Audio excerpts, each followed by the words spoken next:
제목으로 설계해 주신 내용으로 목장 예배 교재 공과 나눔을 시작하도록 하겠습니다. 배경 및 핵심 내용을 제가 읽어드리겠습니다. 하나님의 부르심을 받아 은혜와 복을 받고 왕같은 제사장으로 귀하게 쓰임받으며 살아야 할 백성들의 불성실한 삶과 신앙의 지조를 헌신짝처럼 저버리는 신실하지 못한 삶에 임할 하나님의 진노를 한 어미에게서 출생한 두 여인의 비유로 설명해주는 장으로, 두 여인은 북이스라엘을 대표하는 사마리아와 남유다를 대표하는 예루살렘으로 지칭하고 있습니다. 첫 번째 목사님께서 주신 문제에 보면 한 어머니에게서 난 두 딸이 이름이 무엇이며 그 이름의 의미는 무엇입니까? 라는 말씀이 있었습니다. 첫 번째 딸 이름이 뭡니까? 오홀라로 북이스라엘 사마리아를 비유하며 뜻은 그녀의 장막, 즉 자신의 장막이라는 뜻입니다. 북이스라엘은 하나님을 예배하는 성소가 자신들이 임의로 사마리아와 또 베델 또 단 이런 곳에 하나님을 예배한다고 하면서 잘못된 예배 성소의 자리를 가져서 자신들의 장막에 거처했던 사람들이고, 두 번째 두 번째 아우의 이름은 뭡니까? 오홀리바로 남유다 예루살렘을 비유하고, 하나님의 장막이 그녀 안에 있다. 남유다에는 예루살렘 성소가 있지 않았습니까? 성소가 있는 거룩한 백성으로 부름받은 그것을 뜻하는데, 이 두 자매의 삶이 부름받기 전에는 어떠했는가? 두 번째의 문제로 이어져서 보면 그들이 어렸을 때 애국과 행음하고 능욕을 당하였다라고 기록되어 있습니다. 그들이 어렸을 때라는 표현인데, 그들이 성숙하지 못하고, 오늘 말씀에는 목사님께서는 하나님의 부르심을 받기 이전에, 즉 어떻게 보면 이스라엘 역사로 보면 그들이 애굽 땅에서 노예로 있었을 때 그때를 의미하는 것도 같고, 또 어떻게 보면 애굽은 세상을 의미하니까 세상에서 우리가 부름받기 이전에 우리가 세상과 행음하고 세상을 좋아했지만 세상에서 능욕을 당한 거예요. 자기가 그것을 좋아하지만 이것이 계속 반복될 텐데, 내가 그것을 좋아하고 이 사람은 여기 가면 내가 좋은 것을 찾을 것 같지만 그렇지 못하고 오히려 능욕을 당한 것을 3절 말씀에 기록하고 있습니다. 하나님의 부르심을 입은 후 오홀라의 삶은 어떠했습니까? 5절과 7절에 나와 있고, 그들이 하나님의 품을 떠나 아수르 사람을 사모하고 따라간 이유는 무엇입니까? 내게 속하였을 때, 이렇게 기록하고 계신데, 이 속하였다라는 것은 결혼한 것, 계약을 맺은 것, 관계를 맺은 것을 의미합니다. 이제 더 이상 세상과 더 이상 애굽이 아닌 하나님과의 관계를 맺고 약속된 언약의 백성이 되었음에도 불구하고 아수르를 사모하여, 사모라고 하니까 굉장히 지고지순하고 좋은 거죠. 내가 너를 사모하여, 이러니까 좀 시적인 표현인데, 사실 이 사모라는 말은 에레미야에 한 번 나오고 에스겔에만 9번 나오고, 딱 이 에레미야와 에스겔에서만 나오는 단어인데, 이 말의 뜻은 음욕을 의미한대요. 제가 더 말씀을 안 드려도 될 겁니다. 자신의 욕망, 자신의 욕정, 이것을 다른 사람에게 채우려고 하는 것입니다. 그런 것을 따라서 아수르에게 욕망과 나의 욕정을 채우기 위해서 아수르를 따라갔는데, 아수르의 번영과 화려함과 권세 있는 모습, 거기에 보면 준수하고 말을 타고 자주색 옷을 입고 고관이고, 이런 것들이 우리가 번영과 화려함과 권세 있는 모습에 그들과 정치적인 연합과 종교적인 혼합을 시도했던 그러한 북쪽 이스라엘의 모습을 말하고 있습니다. 그렇게 사모하고 따라간 아수르 사람이 오홀라에게 어떤 열매를 안겨주었습니까? 또 그러한 모습을 지켜보더나 하나님께서 오홀라에게 어떠한 결과를 주셨습니까? 어렸을 때 애국과 행업하였으나 끝내 농욕을 당한 것 같이 아수르와 연합하여 혼합을 시도한 사마리아를 하나님은 끝내 아수르의 칼에 멸망하게 하고, 오히려 이방 여러 나라들의 조롱거리가 되게 하였던 사마리아 땅, 그러니까 북쪽 이스라엘의 역사를 우리가 알 수 있습니다. 문제 다섯 번째에 보면 형 오홀라의 타락과 그 결과에 비참함을 목격한 동생 오홀리바의 삶은 어떠했습니까? 오홀리바는 아수르 사람뿐만 아니라 또 어디 사람과 어떤 태도로 어떤 연애를 하게 되었습니까? 또한 정조를 더럽힌 후에 어떠한 마음을 가지게 되었고, 그렇게 책임져 줄 줄 알았던 바벨론 사람들과의 관계가 어떻게 되었습니까? 뒷부분에 나와 있는데, 오홀라의 멸망의 모습 어땠습니까? 애굽에서 세상에서 살았으나 세상에 오히려 능욕당하고 아수르에게 정치적 종교적 연합을 도모했지만 오히려 그들에게 멸망한 그 오홀라의 모습을 더하는 오홀리바의 모습은 오홀로보다 더 더러워졌는데 아수르가 쇠퇴하자 말씀에는 갈대아 사람 즉 바벨론과 음욕과 간음을 했다는 것입니다. 정치적 연합과 종교적 연합을 하였는데 하지만 오홀리바를 보호해주고 책임져 줄 것 같았던 바벨론은 아수르가 북이스라엘을 멸망시킬 것 같이 결국 남유다를 유린하게 됩니다. 그런 남유다를 유린하는 과정 가운데 오홀리바는 아직도 어렸을 때 애굽을 기억하고 그리워하며 다시 왕래하여 관계를 시도하고 있는 거예요. 예.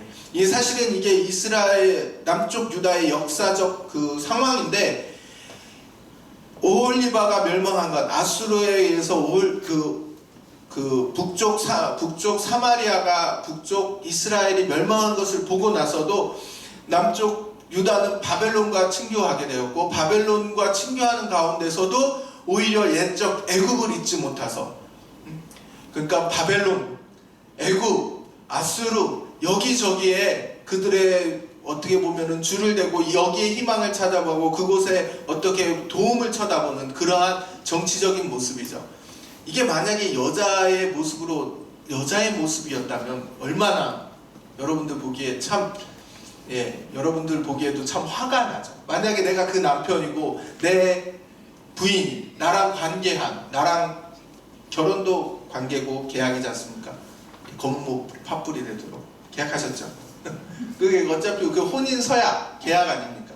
그렇게 관계한 사람이 내가 아니라 여기 저기 예전에 나랑 결혼하기 이전에 봤던 사람들 얼마나 화나세요? 제가 이걸 준비하면서 화가 나더라고요. 하나님의 마음이 아마 그러시지 않았을까 생각이 듭니다. 그 오홀리바를 향한 하나님의 진노는 어떻게 나타났습니까? 6절 사마리아보다 더 악한 예루살렘의 죄악을 징벌하기 위해 하나님은 갈대인으로 하여금 전쟁을 일으키게 하셔서 유다를 약탈하고 그들을 수치스럽게 만드실 것을 말씀하고 있고 31절에 그 잔을 4개가 아니라 4개입니다. 죄송합니다. 오타가 났는데 4개가 아니라 4개 4개 주리라 하신 말씀을 통해 북이스라엘처럼 남유다도 멸망할 것을 말씀하고 있습니다. 오홀리바의 사회생활 이러한 정치적인 어떻게 보면 정치적인 그러한 죄가 어떻게 교회생활 신앙생활에서도 가증한 죄로 나타났는가를 보며 그들의 과잉친교는 행음으로 나타났고 피 흘림으로 나타났습니다. 즉 이들의 과잉친교가 이방과의 과잉친교가 그들과의 혼합으로 나타났고 그들의 혼합은 그들에게 있어서 오히려 피 흘림으로 나타났는데 이것이 성소와 안식일을 범한 것으로 나오고 심지어 자녀들을 우상에게 바치고 잡류와 술 취한 사람 어떠한 권위나 권세가 하나님으로부터 부여받지 않은 사람들에게 모든 권한을 넘겨주는 것 말씀을 오늘 기록이 되어 있어서 36절과 42절을 읽어보면 기록이 되어 있습니다.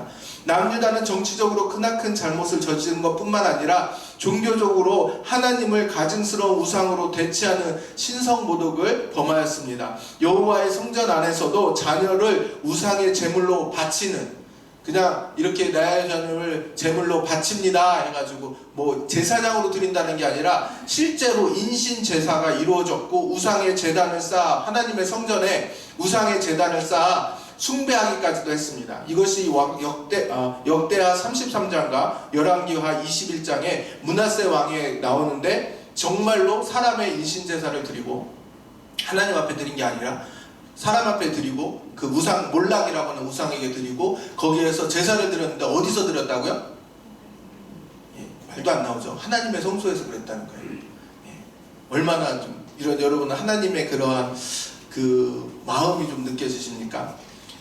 이런데 이러한 22절을 보면서 하나님을 싫어하는 사람에게 경고해주고 계십니다. 근데 저는 이걸 보면서 굉장히 막 마음이 아파오고 하나님의 그러한 그 거룩한 장소에서 내가 이렇게 택한 사람들이 이렇게 부정하고 행음하고 여기에서 이렇게 하나님에 대한 모독을 하고 있는 것에도 불구하고 하나님의 본심은 그들을 축복하기 원하셨다라는 마음, 그들을 돌이키고 그 여자를 그냥 발로 뻥 차버리고 싶어한 그러한 여자가 아니라 그럼에도 불구하고 너는 내 것이다.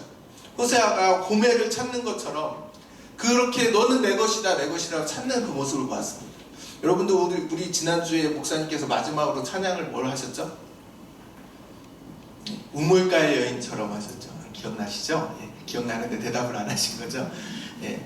오늘 이 말씀을 보면서 이것을 제가 좀 정치적으로 역사적인 방향으로 많이 풀었는데 이걸 만약에 개인적으로 풀어봅시다. 우물가의 여인은요 5번이나 결혼한 사람이에요. 이 남편에게도 가보고 저 남편에게 가보고 이 남자를 만나보면 이 사람을 만나보면 내가 행복할까, 여기서 내가 행복할까 능력도 좋죠. 5번이나 갔어요. 예, 능력이 없진 않았나 봐요. 5번이나, 지금도 5번 하려면 힘들 텐데 5번이나 했어요. 근데 찾았어요? 못 찾았어요? 못 찾았어요. 못 찾은 것 뿐만 아니라 이런 저런 이 사람 찾고 저 사람 찾고 그 전에 능력이 있고 뭐가 있었는지는 모르겠지만 이제 더 이상 세상 사람들의 눈을 맞출 수 없을 정도로 자기는 능욕당하고 거기서 버림받아요. 세상에서 이것을 가지면, 재물을 가지면, 건강을 찾으면, 권력을 찾으면, 뭘 가지면 여러분들 행복할 것 같다고 이것저것 찾지만 거기에서 만족이 없었어요. 여러분들의 잔이 채워지지 않아요.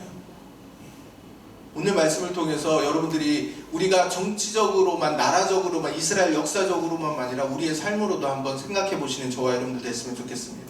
그럴 때 예수님께서 나를 믿는 자는 그 배에서 생수의 강이 흘러나리라.